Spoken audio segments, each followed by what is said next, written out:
Good morning, ladies and gentlemen. Welcome to today's Council on Foreign Relations meeting. This meeting today is on the record, and we have members joining us both in person and virtually. For those attending virtually, to ask a question during the Q&A period, click on the raise hand icon on your Zoom window. And when you're called on to speak, please accept the unmute now prompt, and then proceed with your name and affiliation and your question.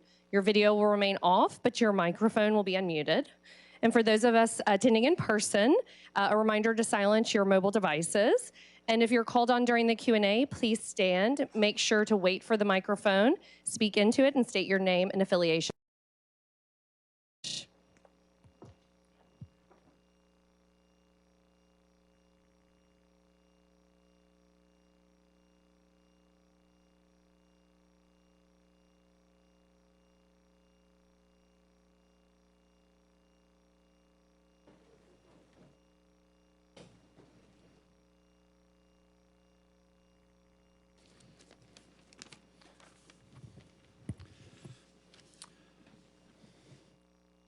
Well, good morning, everybody. My name is Mike Froman. I'm president of the Council on Foreign Relations, and I'm delighted to welcome you to today's Russell C. Leffingwell Lecture featuring NATO Secretary General Jens Stoltenberg. I want to begin first by thanking the Leffingwell family for their generosity in endowing this annual lectureship, especially Tom and Ted Leffingwell-Pulling, who are joining us virtually today. This lecture was inaugurated in 1969 and is named for Russell Leffingwell, who previously led CFR first as a charter member of the Council. He was president of the Council, a very important role, in 1944 to 1946, and chairman from 1946 to 1953. And the lectureship is for a distinguished foreign official who's invited to address our members on a topic of major significance. Previous speakers have been the New Zealand Prime Minister, Jacinda Ardern, UK Prime Minister Tony Blair, Indian Prime Minister Singh. And in addition to his roles at CFR, Russell Leffingwell was also Assistant Secretary of Treasury during the Woodrow Wilson administration, where he helped lead the bond issues that financed the US military efforts in World War I. Then there was a robust debate about European security and America's commitment to it. And today we see both the strengthening of the alliance and the testing of that alliance by the war in Ukraine. And we're privileged to have a firsthand view of that today with Secretary General Stoltenberg. It's been a very important few years for NATO, the expansion of to Finland and Sweden, more countries living up to their 2% defense commitment goal, more energy and coherence than has been there for a number of years, and that's really due to two men, Vladimir Putin and Jens Stoltenberg. Vladimir Putin couldn't be with us today. We're delighted to have Secretary General Stoltenberg. We're also delighted to have Jane Harman presiding at this event today. Jane is a 9-term member of Congress, was a 9-term member of Congress, including being ranking member of the Intel Committee and on Armed Services Committee, the author of 8 important laws, key laws, I'm sure many others as well, including the Intelligence Reform and Terrorism Prevention Act. And her highest and most distinguished role, of course, was being president of a think tank, the Wilson Center in Washington, D.C. She's been a great source of wisdom and support for me personally in government and outside, and we're great to have her back on the CFR stage. I turn it over to Congresswoman Harman. Thank you, Mike. Thank you. So first, back at you, Mike. I have belonged to CFR for 3 decades, and I want to congratulate CFR on making a stellar choice of Mike Froman as the new president. I am also delighted to welcome a man I have come to know in conferences all over Europe, at NATO, in Washington, etc. His tenure has just been extended for 1 more term. I don't know if that's good news or bad news to him, but I'll tell you, I wish he would follow the Hotel California rule. I'm from California, which is you can check in anytime, but you can never leave. So a bit of personal history in a hurry.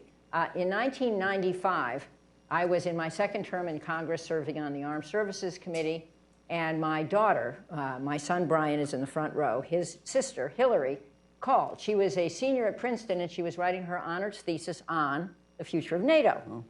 She said, Mom, tell me about this. I have to think carefully about the future of NATO.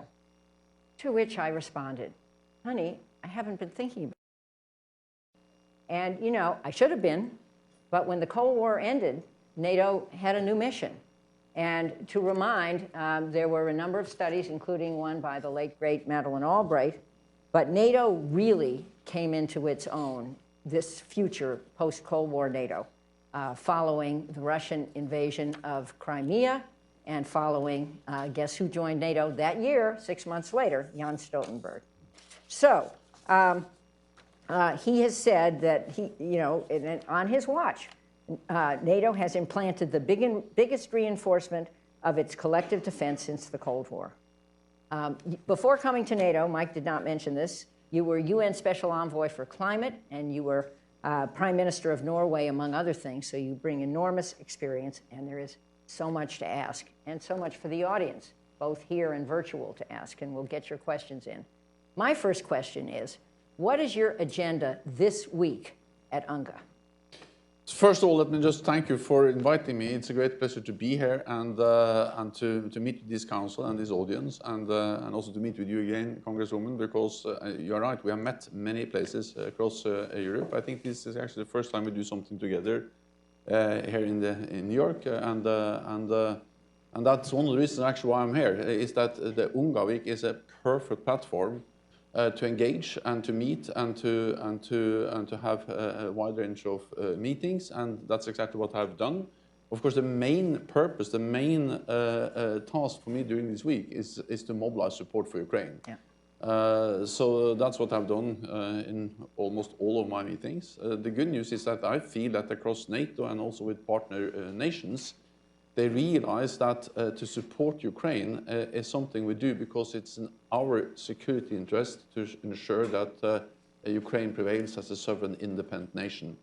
It will be a tragedy for Ukraine if President Putin wins, but it will also be extremely dangerous for us. It will make the world more dangerous and us more vulnerable, because then the message to President Putin, but also to President Xi, is that when they use military force, when they violate international law, when they invade another country, they get what they want. So if the United States is concerned about China and wants to pivot towards Asia, then you have to ensure that Putin doesn't win in Ukraine. Because if Ukraine wins, then you will have the second biggest army in Europe, the Ukrainian army, battle-hardened on our side. We have a weakened Russian army, and we have also now Europe really stepping up for defense spending. That will make it easier for you to focus also on China and not only, or be less concerned about the situation in Europe. And opposite if Putin wins. So it is in the security interest of the United States to ensure that Ukraine wins and make it easier to deal with China. So we'll talk about China in a moment and some of the things you're doing to pull in Asian countries. But let's talk about Ukraine a little bit more. Ukraine wants to be a member of NATO. There was a meeting, and I think the words were, Ukraine's future belongs in NATO.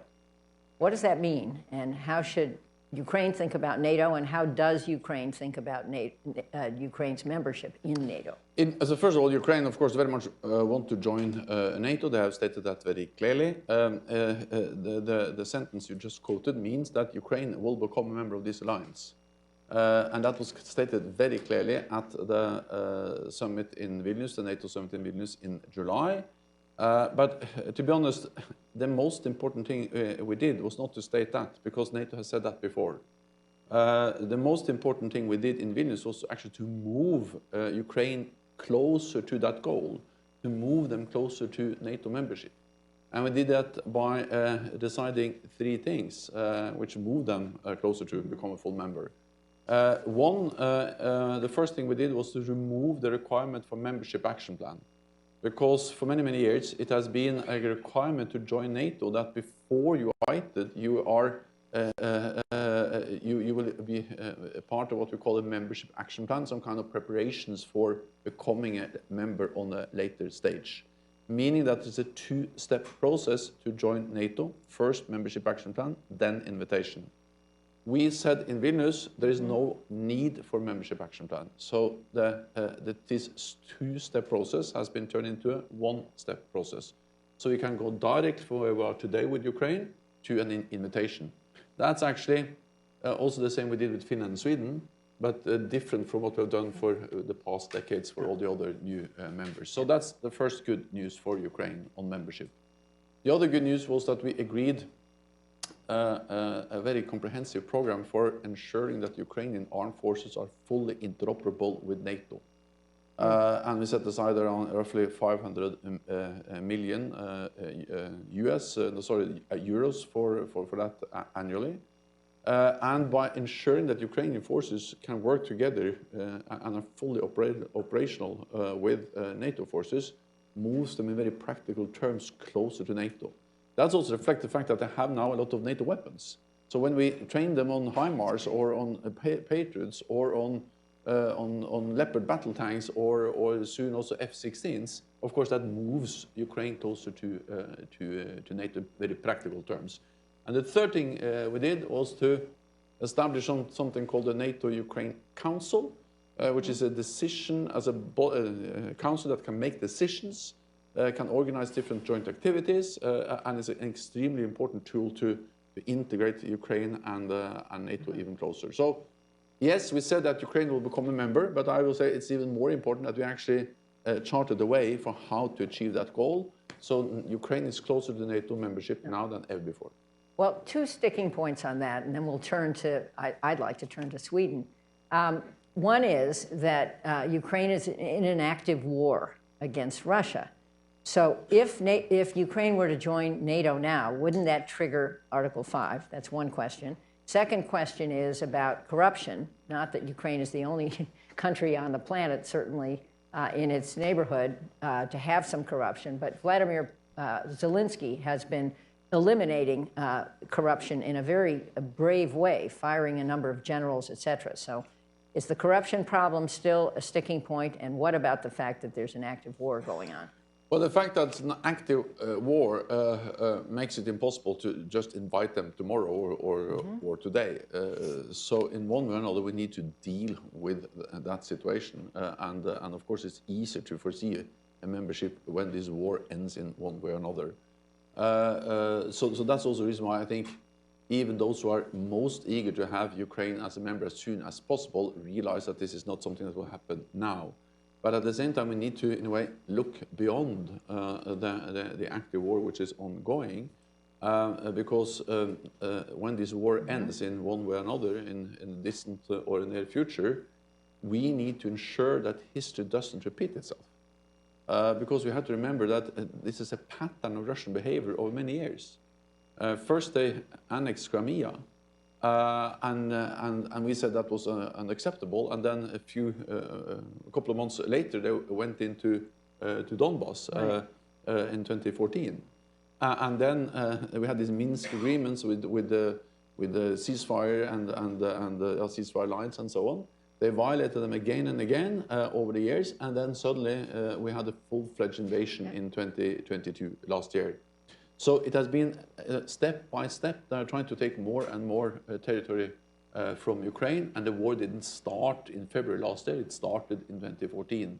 So if there is, or when there is an end now to the fighting, we need to ensure that this is a real end. It stops there, and therefore. It means that there has to be a framework in place to guarantee the security, the territorial integrity, the borders of Ukraine. And of course, NATO membership is one way of achieving that. There are also ideas of more bilateral arrangements, but in one way or another, there is a need for guarantees. So there is a link between the membership issue and how to envisage an end to the war and to secure an enduring and lasting peace after the war. Then on corruption, also President Zelensky has been very tough on that. Also before the war, also before the full-scale invasion, that was on stop issues when he was elected.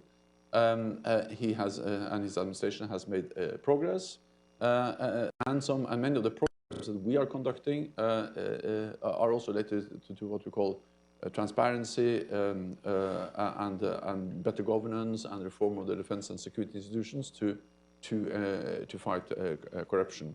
But I would like to say one more thing, and that is that the best proof that our aid, our military support actually makes a difference and ends up at the front line is the military progress the Ukrainians have made. I mean, there's no way they could have been able to push back the Russian invaders, first around Kiev, and then in the north, and then in the east around Kharkiv, and then in the south around Kherson, and now also conducting a full-scale big counteroffensive. If all this support has just disappeared in corruption, they are shooting down Russian drones. They are liberating territory with the equipment we provide. So the proof is in actually the actions. And I would add to that, I think our military has been very careful to track where that equipment goes. And it's not part of the corruption enterprise, at least hopefully is not and won't be. Okay, let's turn now to Sweden. It was impressive, certainly to me, and I think all of us, that Finland, which had been neutral for so many years, Finlandization was the term, which the Finns hate, but anyway, that was the term, and has a 800-mile border with Russia, wanted to be admitted and was admitted to NATO recently. Sweden, too, wants to be admitted. My impression is that the Turks have backed off their objection, but now Hungary is objecting. What is that about? Well, first of all, it is a great historic achievement that Finland is already a member and Sweden will soon be a member of NATO. And we need to put this in perspective. We have to remember that in December 2021, also a couple of months before the invasion, President Putin put forward what he he called it security treaties. He wanted the United States and NATO to sign documents that was sent to Brussels and to Washington. There were several demands. They demanded that we should remove all NATO infrastructure from the eastern part of the alliance. They demanded some buffer zones, especially in the Baltic region, meaning that most of the Baltic countries could not be protected with NATO forces. And they demanded, as a kind of ultimatum for not invading Ukraine, that NATO should guarantee no further enlargement. That was about no further enlargement with Ukraine, but also for Finland and Sweden. It was not possible. We invited Russia to a dialogue. We said it's not possible for us to accept those ultimatums, but we made a real diplomatic effort to see if it was possible to sit down and find a diplomatic solution to the crisis that was also scaling up in the fall of 2021. But the declared purpose of the invasion of Ukraine was to stop further NATO enlargement.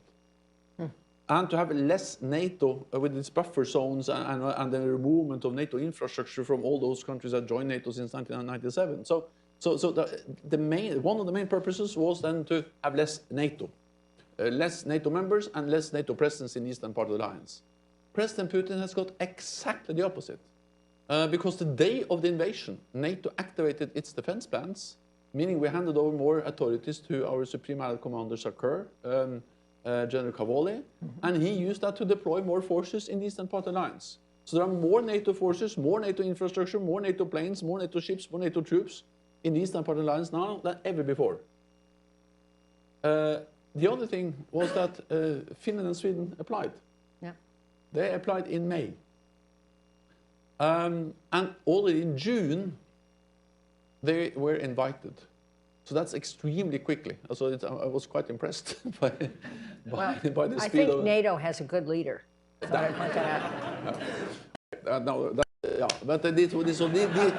this was the allies. The allies made this quick and perfect decision. And then we had the ratification process, and then Finland joined in April, last year. No, this year. This year. And that's the quickest ever accession process in NATO's modern history. Then Sweden has not yet been fully ratified. But if we get all this in place, let's say this fall, it will still be the second quickest ratification process, membership process in NATO's modern history. So it's not that slow. It's still quite fast. In Vilnius, President Erdogan agreed to a statement where it stated clearly that he will submit the ratification papers to the Turkish parliament. And he also stated clearly that he will work with the parliament to ensure ratification. And he also stated in meetings with me, with the Prime Minister Ulf Kristersson of Sweden, and also publicly in different press conferences, that this will happen as soon as possible, meaning that when the Turkish Parliament, the Grand National Assembly, convenes later this fall, I expect that to happen then. And that's what I assume, and that's what I expect, and that will be in line with what President Erdogan has said. And Hungary's not a problem? Oh, sorry, yeah. Hungary has stated that they will not be the last. And if there are two who are not ratified and Turkey ratifies, then I think the problem is solved. Good work. Yeah. So, at Vilnius, among other things, you invited 4 countries from Asia, the Asia Pacific, Australia, Japan, New Zealand, and South Korea, to attend, and they did attend. And you have made the point that, and you just made it again, and you made it in a foreign affairs article, you have to show for the local place, that there's a global threat from Russia, not just a threat in Europe and a threat to the existing NATO countries. So you've done outreach to these 4 countries. You have considered setting up a liaison office in Japan. Can you explain why you're doing this and where this is going to go, this initiative? We are doing this in NATO because we realize that security is not regional, security is global. This idea that we can have some kind of European or transatlantic security, regardless of what happens in Asia, is just wrong. For many reasons, not least because we see that Beijing and Moscow are coming more and more closely together. Just weeks before the invasion, China and Russia signed this agreement stating that their partnership is without any limits. We see how Russia and China are conducting more air and naval patrols together, exercises, and how they support each other diplomatically, politically, and many other ways. And the reality is that China is propping up Russia's war efforts or supporting their war efforts by propping up their economy and also by spreading the false narrative, the Russian false narrative of what this war is about and what caused the war of aggression against Ukraine. So what happens in Europe matters for Asia, what happens in Asia matters for Europe. And that's also the reason why countries like South Korea, Japan are extremely concerned about the war in Ukraine.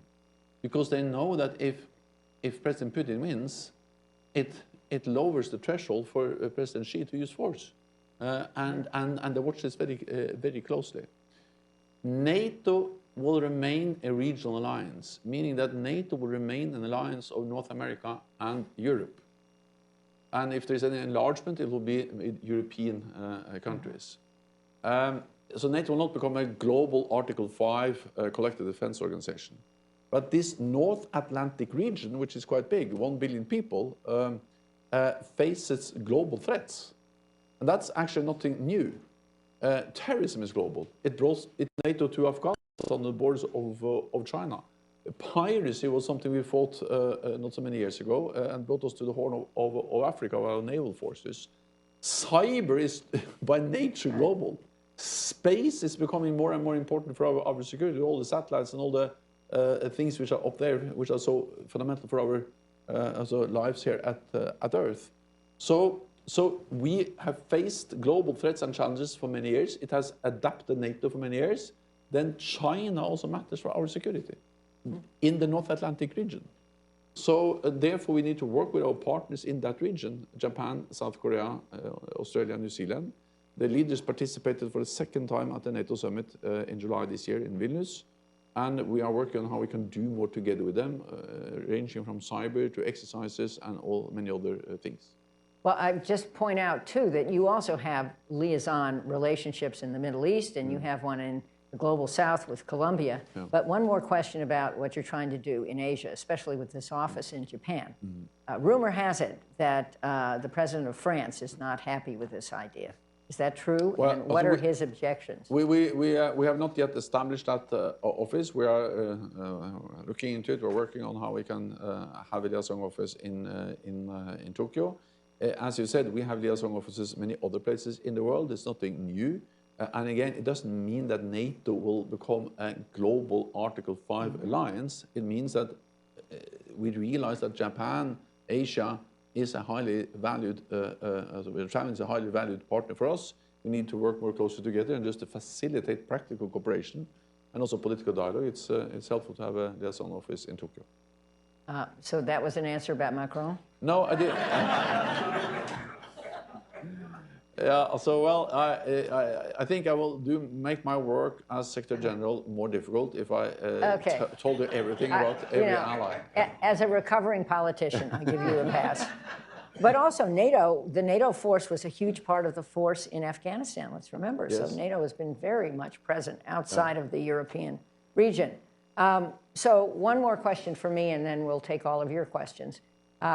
Last time I was in Brussels, I remember going to the new, it's not new anymore, Cyber Command, or I think that's what it was called, Center at NATO, which was very impressive and long overdue. NATO has made major moves on technology, and you mentioned that what we call the new domains, cyber and space, and the U.S. needs to shore up its assets in space, something I care a lot about.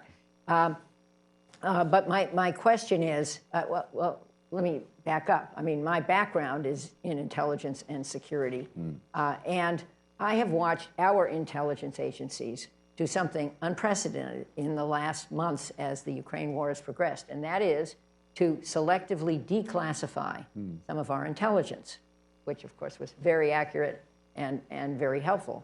What do you think of that practice of selectively declassifying? I think it was very much absolutely the right thing to do, and it was a way to warn the Russians that we knew what they were planning. So when the war or when the invasion happened, we were well prepared and we knew exactly what to do. And we, as I said, we activated our defense plans, and we deployed more forces in the eastern part of the alliance. But the fact that the United States but also some other NATO allies and NATO declassified intelligence was a way to tell the Russians that also don't do it. And then they decided to invade regardless, but this declassification of intelligence also made it easier for us to prepare and to increase awareness and readiness among our own also nations and allies. So I think that was absolutely the right thing to do. Well, I agree with you. I think it's in hindsight, a bit of a shame that Zelensky didn't absolutely believe it, that it would happen, because we could have pre-positioned some equipment earlier and maybe had an even more impressive rebuff to the Russian advance. Okay, people, now it's your turn. I know some people in this audience, but I'm just going to recognize you by hand so I don't embarrass myself. And we have people listening in, and Sam is going to tell me when some of the folks on the line want to speak. We'll start with the man right here in the third row. Please identify yourself. A mic is coming. Stand up. Here we go. Short question so we can get to everybody. John Hess, Secretary General. We know each other from Norway in years past. Thank you for the outstanding leadership. Energy has been fundamental to the political and economic relationship between Europe and Russia. 40% of Europe's gas, as you know, and 30% of the oil Russia supplies to Europe. That's been ripped apart. So as you look forward, when Ukraine prevails, will that relationship be restored? Or do you think it's going to be fundamentally changed forever? Thank you. So first of all, I have to tell you that I have a lot of these Hess cars in my. I think I have like 20 of them or something. You're our most important collector. No, that's really an honor. And my son wanted to take them away when he moved, but I kept them. So these are that's great cars. Then on energy, it is fundamentally changed. The big paradox is that many experts warned against being too dependent on Russian gas. But many Europeans thought it was absolutely okay. And they were wrong. We cannot repeat that mistake by once again being too dependent on gas from or energy from Russia. This is also a lesson to be learned when it comes to China. We need to find a balance between continuing to trade and engage with China. There's no way to not trade with China, but not to be too dependent on rare earth minerals, on key commodities. So that's one of the big challenges. We have to find that balance. But no, we will not turn back. And the other reason why we will not turn back is that there is an energy transition going on. So at some stage, so I'm from Norway. We are big oil and gas producers. Hess has been big in oil and gas, but we have to just realize that there is a transition. So we cannot go back to being so dependent on fossil fuels from Russia. Okay, the woman here in the white jacket, third row. Thank you. Cynthia Roberts. You frequently point to the great strides that NATO is making in collective defense capabilities, particularly on the eastern flank.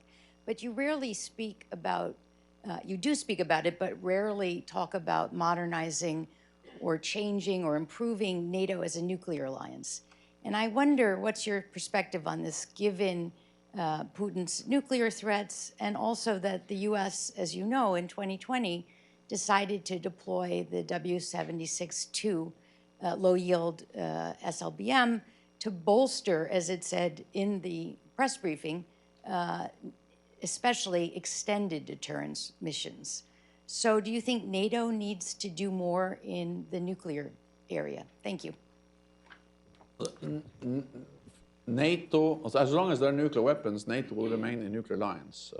We have stated actually that our goal is a world without nuclear weapons, but of course a world where NATO gets rid of its nuclear weapons and China, Russia, and North Korea retain their weapons is not a safer world. So any attempt to reduce the number of nuclear weapons has to be balanced and verifiable. So therefore NATO is in favor of arms control. We supported strongly New START and the other INF and other arms control agreements that has reduced and even abolished the different types of nuclear weapons and delivery systems. And therefore we also regret strongly that Russia has walked away from the INF Treaty and other agreements. And yes, we need a balance. That doesn't mean that NATO necessarily will mirror exactly what Russia does. So when Russia started to deploy these new SSC-8, which are intermediate range nuclear weapons violating the previous INF Treaty, exactly the same weapons. But we ensure, and they are constantly adapting, that our nuclear deterrents remain safe, secure, and effective. And we have exercises. NATO has actually also, for the first time, actually been more transparent and open about our nuclear exercises. And we make the necessary investments in our nuclear capability to ensure that it is safe, secure, and effective. I think one of the main challenges we face in the nuclear domain is that for decades it was mainly the United States and Russia that had nuclear weapons. We had the UK and France, but of course the big numbers were in Russia and the United States, and they also had these different agreements of ceilings and arms control arrangements. Now most of those arrangements are not effective anymore. Russia has suspended the START agreement, violated the INF agreement. And then we have China with zero transparency, no agreements whatsoever. So I think the next generation of arms control agreements on nuclear weapons has to be, in one way or another, agreements that also includes China. And that's the big challenge. I would just add to that that Russia and North Korea just met, and Russia is going to transfer, it seems, some nuclear technology to North Korea, which will make that rogue country even more dangerous. Yeah. Let's see here. That's right. We have a caller online. We'll take the next question from Heidi Hart. Hello, Secretary General. My name is Professor Heidi Hart from the University of California, Irvine. I wanted to follow up on the energy transition question. In line with NATO's Climate Change and Security Action Plan, I know that allied militaries have been continuing to adopt different green technologies. And I'm wondering, from your perspective, as these changes are occurring, to what extent is NATO thinking about interoperability? How is NATO helping ensure that allied militaries are remaining interoperable? And to what extent are we seeing defense planning change itself? Thank you. NATO has put climate change high on our agenda, and that has happened over the last couple of years, because we clearly see that climate change matters for our security, and therefore climate change matters for NATO, because NATO is about security. Climate change is a crisis multiplier. It fuels conflicts over water, territory, land, farming areas, and forces millions of people to move. And of course, that's a crisis multiplier. Climate change also directly affects how we can conduct military operations, because the military operates out there in nature, and more wilder and wetter weather, more extreme weather, more flooding, more heat waves, of course, matters for everything from uniforms, from equipment, from how we conduct exercises.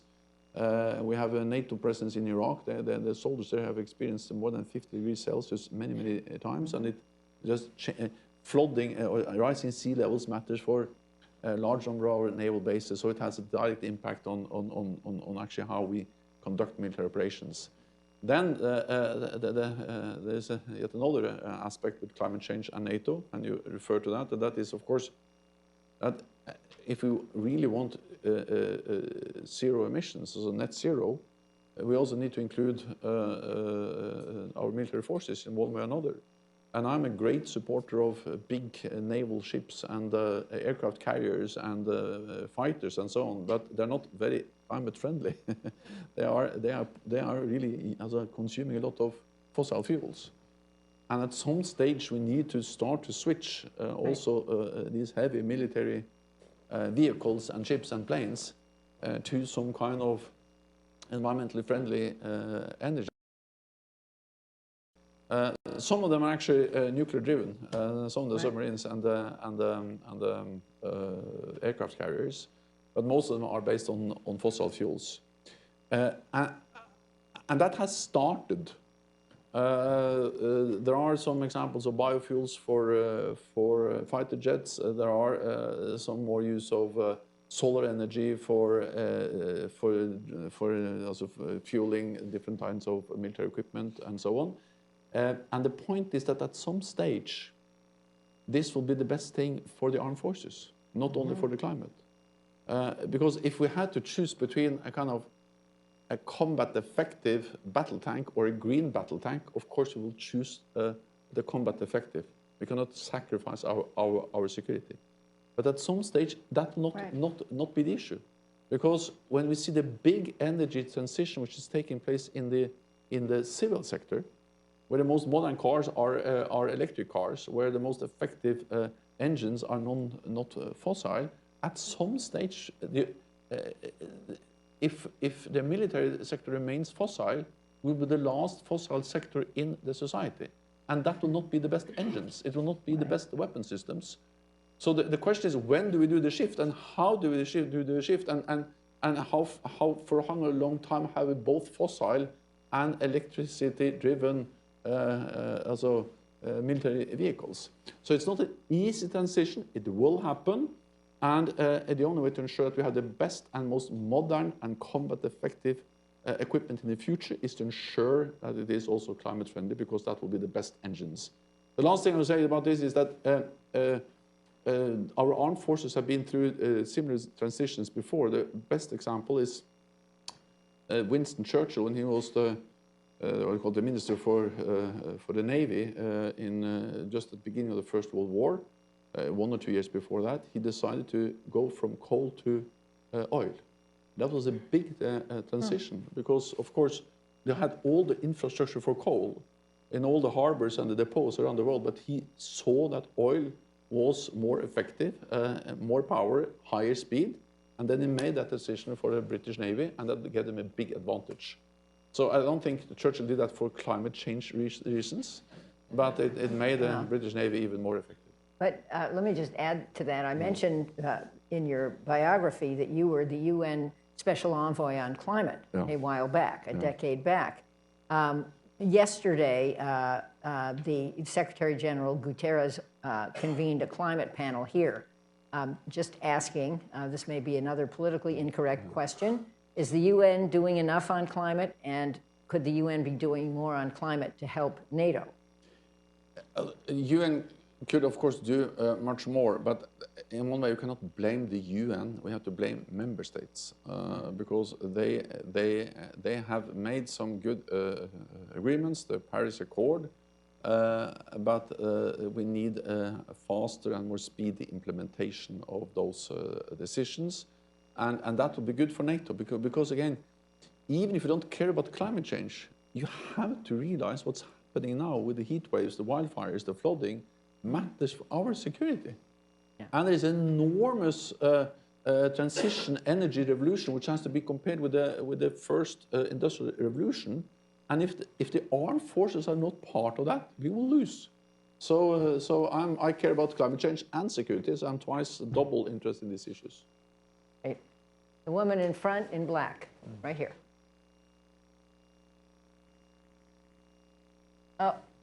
I confused you. I meant the woman holding the microphone, but we'll get to you too. Thank you. Yes, thank you very much. Raghida Dergham, Chairman of Beirut Institute. You both mentioned the liaison relations with the Middle East, and would like to know how far you'd like to take that. What do you expect from Middle Eastern countries from the relationship you are trying to form with them? And what worries you when it comes to revenge by China and Russia? Medvedev keeps speaking of the nuclear option. You're dismissive of it. Hopefully you're right. But why are you so confident? So first, when it comes to our relationship with the East and also our Asia-Pacific partners, we just strongly believe that we need to strengthen the political dialogue with them. We need to strengthen the practical cooperation with them on exercises, cyber, maritime security. There are many areas where we, or even also climate change. So there's a wider in technology. So there are many areas we have started to work with them, and they're eager to do more with us. The Russian nuclear rhetoric, also from Medvedev, is reckless and dangerous. Russia must understand that the nuclear war cannot be won and must never be fought. That is something we communicate again and again to the Russians. We, of course, monitor very closely what they do. We have seen the announcements about deploying nuclear weapons to Belarus. We have seen some preparations for that going on. So we continue to be vigilant, we continue to monitor, but so far we haven't seen any changes in their nuclear posture that requires any changes in our nuclear posture, but rest assured, this is something we follow very closely from the NATO side. I think we have another question online, and it will be followed by the question of the other woman in black in the front. We'll take the next question from Kashish Parpiani. Hello, Secretary General. This is Kashish Parpiani from Reliance Industries, India. In June, you announced a partnership program with Japan, if I can call it. That was your first foray in the Indo-Pacific region. I want to know, sir, which is the next priority nation in the Indo-Pacific from NATO's standpoint? Thank you. So first of all, Japan, New Zealand, South Korea, and Australia, they have been partners for many years with NATO. What we announced are updated and new individual partnership programs with the list of different activities that we are going to conduct together. And that fills this partnership with content and different joint activities. NATO is in general open for more partners in the Asia Pacific, but of course, we have reached out and we are ready. My feeling is that still some countries in the Asia Pacific or in the Pacific are a bit reluctant because they're afraid of, in a way, that they will become NATO allies and NATO partners. That's not the issue. The issue is to work with NATO, not least to counterbalance what we see coming from China in the same region. Thank you. Right here. Thank you. My name is Lucy Commissar. I'm a journalist. So I like to go back to where things begin. And talking about declassified documents, there was declassified the memo between Baker and Gorbachev where they agreed NATO would not do one step further east. And then when it started to happen, George Kennan predicted it would be a disaster, which has turned out to be true. However you want to parse it, it's not wonderful what's going on. Then there was the US-supported coup in 2014 against an elected head of the Ukrainian government because he was not considered to be enough pro-American. Are you satisfied with how these things have turned out? Has this protected anybody? Or have you, in a sense, baited the Russian bear in a way that perhaps you didn't expect how it was going to turn out? Could anything have been done differently so that Putin was not persuaded that the defensive alliance that NATO was started out to be has become an offensive alliance with troops and weapons on its border? What could have been done differently? Thank you. Or are you satisfied with how things are turning out in Ukraine now? Thank you. No, I'm not satisfied with how things are turning out in Ukraine, but that's Russia's fault. It's Russia that has decided by choice to invade another country. And regardless of what you think about NATO enlargement, that doesn't give Russia any excuse to invade another democratic independent nation. So I think there's a fundamental mix that even if you agree that NATO may have made some mistakes, some of the wrong things in the past, that doesn't give Russia an excuse to invade another country. It's like saying that, you know, maybe the Versailles Treaty was a bit too tough on Germany. I'm not saying it was, but I'm saying that some experts say. But when Germany invaded Norway the 9th of April 1940, you could say, oh, we understand it because the Versailles Treaty was a bit too harsh. So it's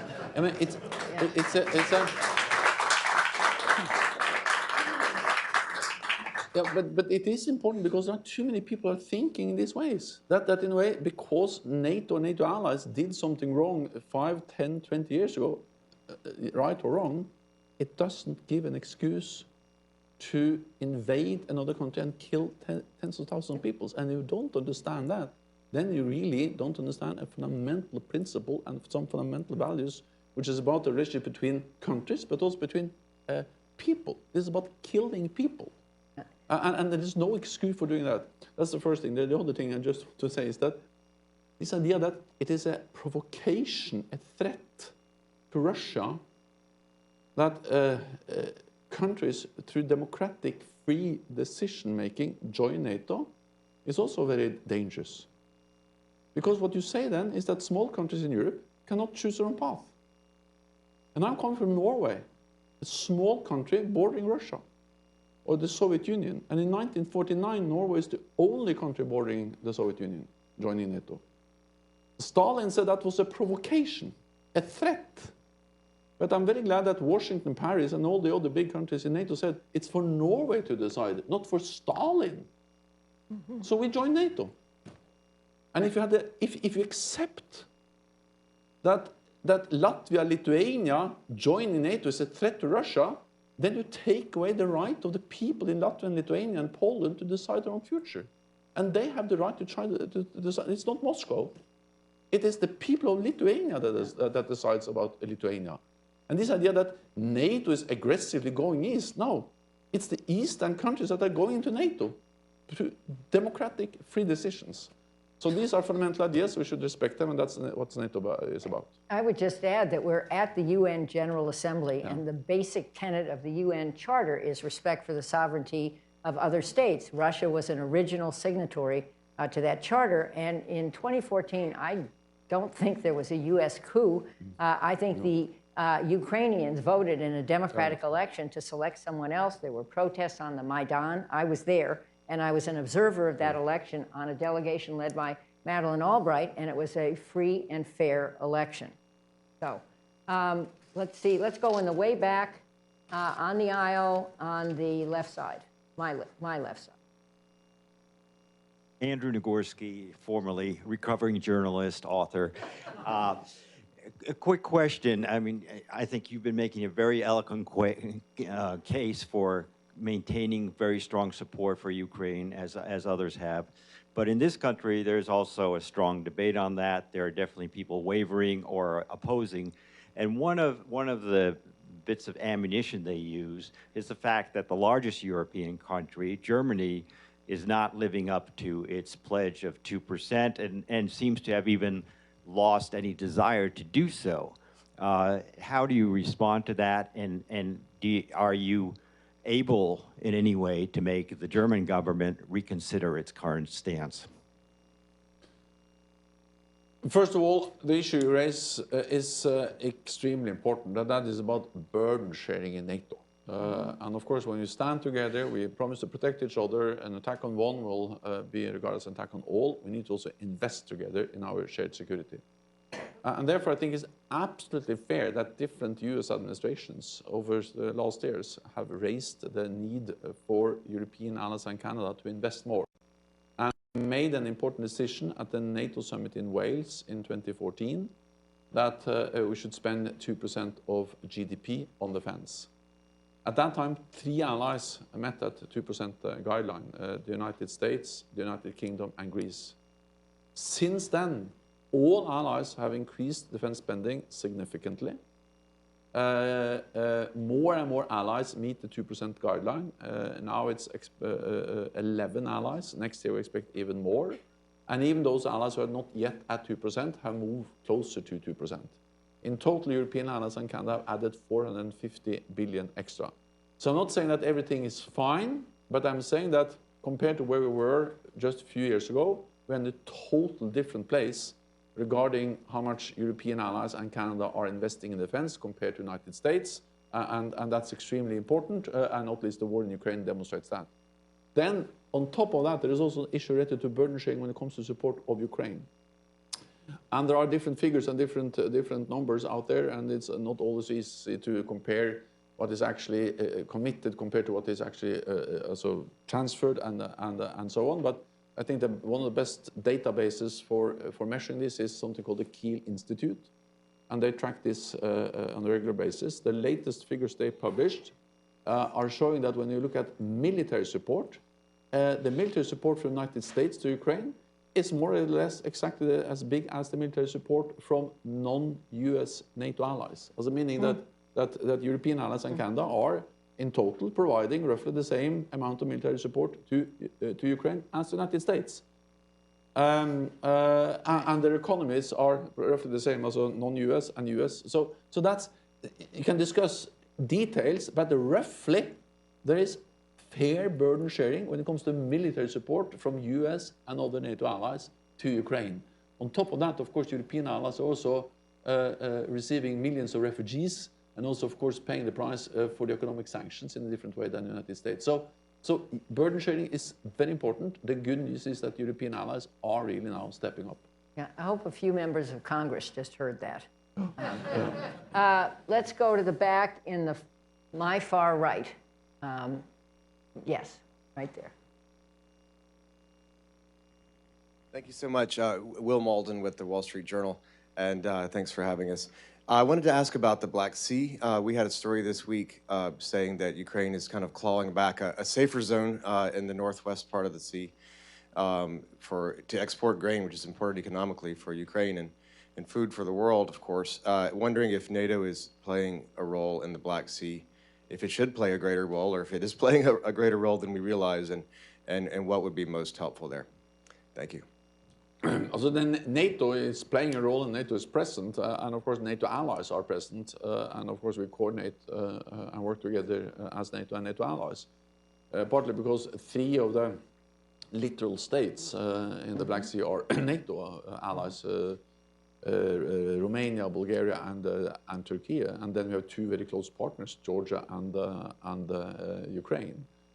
We have maritime patrol aircrafts. We have more military presence on the ground. We have drones. There is a limit on ships. Also, the littoral states have ships, but the Bosporus Straits is closed for naval ships because of the war. But that also affects how much Russia can bring in of ships to the straits. Then I welcome the fact that, also, first of all, I regret that Russia has left the grain deal, but I welcome the fact that there are alternative routes. And I think we saw a report today or yesterday that the first big ship with grain has been able to use this alternative route along the coast of Romania and Bulgaria, and has now reached Turkey. So of course, NATO allies, we are doing what they can to help to facilitate the transport of grain out of Ukraine, including on these alternative routes. There's another question online. We'll take the next question from Daniel Pipes. Thank you. I'm Daniel Pipes, President of the Middle East Forum. Secretary General, you mentioned New Zealand, Australia, Japan, and South Korea. You did not mention Taiwan. Is there any possibility of Taiwan joining this affiliation? Thank you.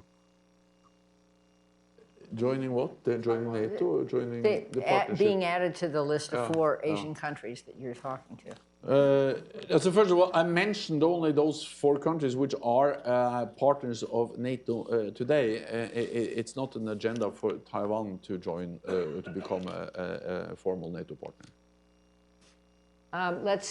We're almost out of time, so what am I going to do? I have to call on Mike Abramowitz, who is the president of Freedom House. Full disclosure, I'm the chair of the board. Thank you, Jane. Secretary General, I wanted to ask you just quickly, you alluded in your opening comments with Jane about Hungary and Turkey. I wanted to know, in general, I mean, these are 2 countries that I think are diverging from the rest of NATO in terms of their adherence to democratic values. Do you feel that that's going to be a long-term problem for the alliance? So first of all, I think you need to understand that NATO is based on some core values, freedom, democracy, the rule of law, and these are values which I attach great importance to. And I strongly also believe that when there are concerns about to what extent all allies live up to those values, NATO is a platform to raise those concerns, to have frank and open debates and discussions, and to express concerns, criticism, and then use NATO as a platform to do that. NATO does not have the kind of mechanisms that, for instance, the EU has in something called Article 7, because it reflects also that NATO was conducted or was established to face outside threats, and that's what we do. Then I would like to say that there have always been differences among NATO allies. We have to remember that also NATO was founded in 1949. In 1956, we had the Suez Crisis, where 2 allies went into Egypt without the biggest one, the United States, knowing it. Then we had in the 1960s, we had France and the United States, ending up in a difficult relationship. So NATO had its headquarters in Paris, and we were forced to leave Paris within months, and we ended up in Brussels. And then we had the Vietnam War, we had the Iraq War, and allies had different opinions of these big things. But throughout all these years and all these differences, we have always been able to unite around our core task to protect and defend each other. And I'm confident that we will do that regardless of differences, concerns about different aspects, about different members, as we now see, for instance, related to those issues, to those countries you mentioned. So, Secretary General Stoltenberg, Jens, Yeah. I just want to close this by saying that as a resident of California, the Hotel California rule does apply, and you can never leave. Raise your hand if you agree with me. And thank you very much.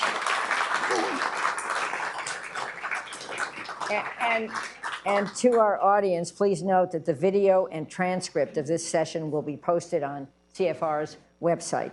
The meeting is adjourned. Thank you, Jane. Thank you so much. What a pleasure. Thank you.